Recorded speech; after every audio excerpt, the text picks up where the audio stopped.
குடியரசு துணைத் தலைவர் வேட்பாளர் விவகாரத்தில் திமுக என்ன முடிவு எடுக்கிறதோ அதை ஏற்கிறோம் என மதிமுக பொதுச் செயலாளர் வைகோ தெரிவித்துள்ளார். தேசிய ஜனநாயக கூட்டணியின் குடியரசு துணைத் தலைவர் வேட்பாளராக தமிழ்நாட்டைச் சேர்ந்தவரும் மகாராஷ்டிர ஆளுநரான சி.வி. ராதாகிருஷ்ணன் அறிவிக்கப்பட்டுள்ளார்.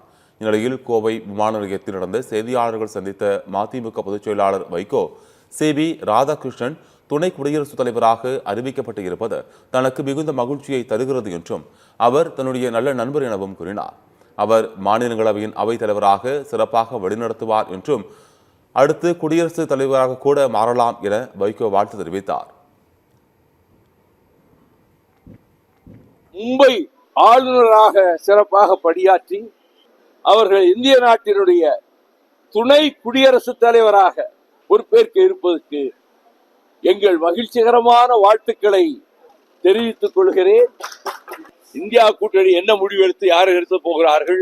அது இந்தியா கூட்டணியிலே அங்கம் வகிக்கின்ற தமிழகத்திலே தலைமை தாங்குகிற திராவிட முன்னேற்ற கழகமும் தோழமை கட்சிகளும் அவர்கள் ஆலோசித்து முதலமைச்சர் மூலமாக அறிவிக்கின்ற அந்த அறிவிப்பின்படி மறுமலர்ச்சி திமுக நடந்து கொள்ளும்.